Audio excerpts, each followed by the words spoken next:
this afternoon, the Senate once again failed to pass a funding bill, and that means the shutdown continues through at least Monday. And we just learned that Speaker Mike Johnson is not going to call the House back to Washington next week, so that's going to put more pressure on the Senate. As soon as today, we expect the White House to announce thousands of permanent layoffs of federal workers. Sources telling CNN that the administration already has a list of where those cuts will be made.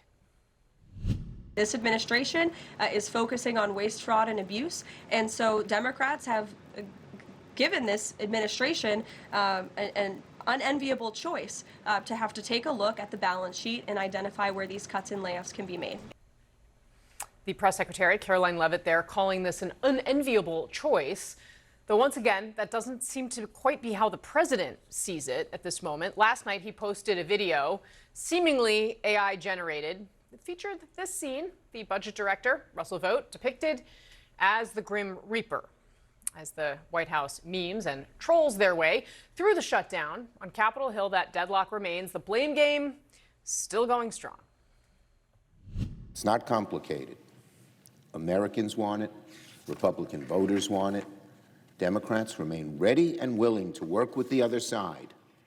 We're ready to work on a path forward to lower health care costs for the American people and fund the federal government. It's all about President Trump and the Democrats needing to pick a fight to satisfy their far-left political base, far-left activist organizations who are the tail wagging the dog right now. That's all this is about.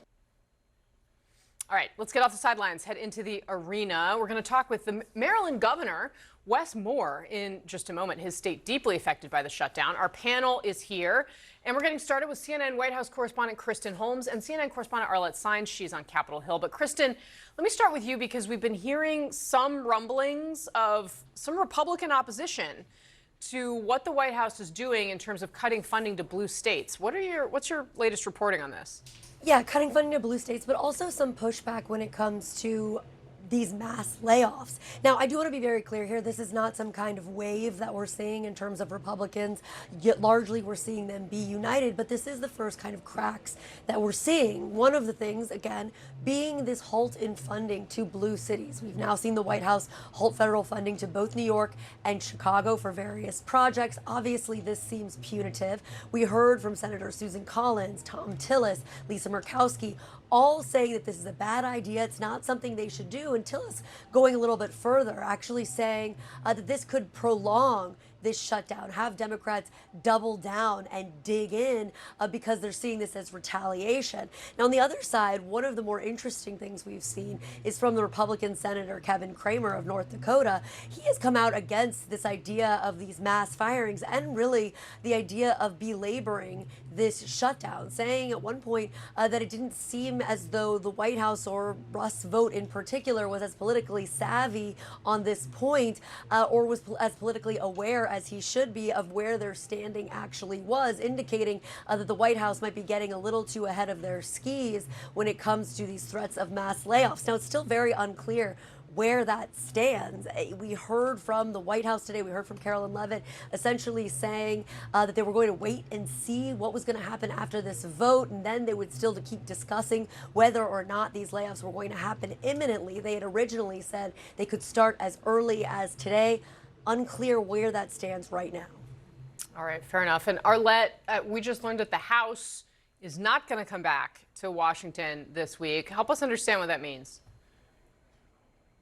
Well, Casey, this is a pretty stunning reversal from House Speaker Mike Johnson, who had insisted that the House would return next week. But just moments ago, they announced that they're actually telling lawmakers to stay back in their home districts. What Republican leadership in the House is hoping is that this will force Senate Democrats to get on board with the only plan that's out there, or one of the only plans that's out there right now, and that's that Republican-backed 7-week stopgap funding bill. But right now, there still does not appear to be any movement from either side on this issue. The Senate again voted today on that GOP plan, on a Democratic plan, and both of those votes failed, meaning that this shutdown is going to extend until Monday. Senators are now heading back home to their home states for the weekend, and it really does not appear that there is any type of negotiation or traction towards trying to reach a real resolution on this matter. Now, there are informal talks happening behind the scenes between a bipartisan group of senators. They're talking about those Obamacare subsidies that are set to expire at the end of the year that are really central to Democrats' demands. But everyone involved in those talks says that they're just informal. Senate Minority Leader Chuck Schumer said that he's encouraged Democrats to have those conversations, but that nothing official has been put on the table. A bit earlier today, the Republican leader, Senate Majority Leader John Thune, said that they can't make any commitments when it relates to those Obamacare subsidies because they don't have a guarantee that they will have enough votes to have it pass. That's a reference not just to the Senate, but also to the House, which may not be willing to accept any changes that would head their way. So there's still a lot of big questions about how exactly this government shutdown could get involved, as really you have Republicans and Democrats digging in on their positions, really waiting for the other side to blink first. Yeah, bottom line, political pain isn't high enough for either side yet in terms of getting to a point where somebody's going to cave. Kristen, Arlette, thank you both very much for that.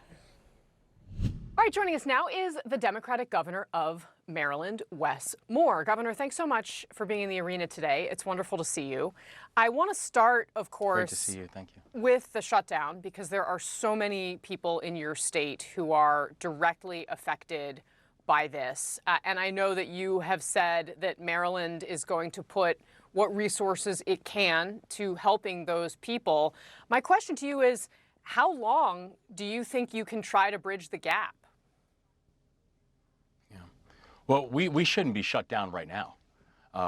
There's no reason for us to have a federal government shutdown, with the exception of the fact that Washington has just decided to break its pact with all 50 states. And there's no state that has a greater level of exposure to this than the state of Maryland, where, I have over 260,000 federal employees in my state, over 160,000 federal jobs that are located within the state of Maryland. So this is having a disproportionate impact, in addition to the other disproportionate impact that the Trump administration has had on our state, to include firing over 15,000 Marylanders already who are federal workers, which is the largest number in the entire country. But the thing that we know, and what I've told the people of our state, is that we are going to make sure that we have our states back. And so literally the minute that our federal government decided to shut down, that I then authorized for supports for the people of our state, to include making sure that we're now working with our private sector to know that they are not going to do evictions, nor are we going to do utility shutoffs to federal workers during this time, that we are going to ensure that the state, for as long as we can, will help to backstop things like Medicaid and food assistance, because people should not lose their health care or be kicked off food assistance simply because the federal government is deciding to be as cruel as humanly possible. And so we are hoping, and I'm urging, and I'm saying to President Trump, end the shutdown. You are the reason that we have shut down.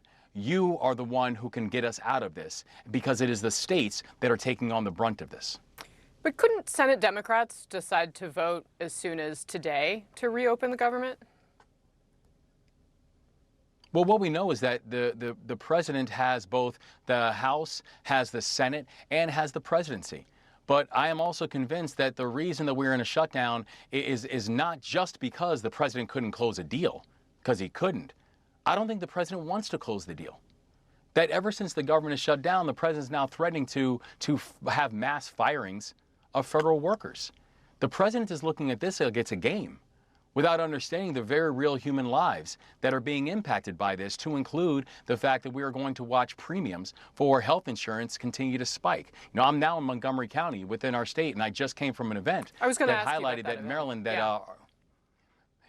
so that our General Assembly passed, and I very proudly signed legislation that in Maryland, we are going to make sure that we are making health care more affordable, that even as people as early as next week are going to receive letters that their premiums could jump as high as 95%. That over 250,000 Marylanders could receive notice that their premiums could jump over 95%, that in the state of Maryland, we're showing that there is a better way, that we're showing that we can help to keep health care affordable. And I signed legislation to ensure that we can have affordable health care even in a time when the federal government is trying to jack up health care costs on everybody in our state.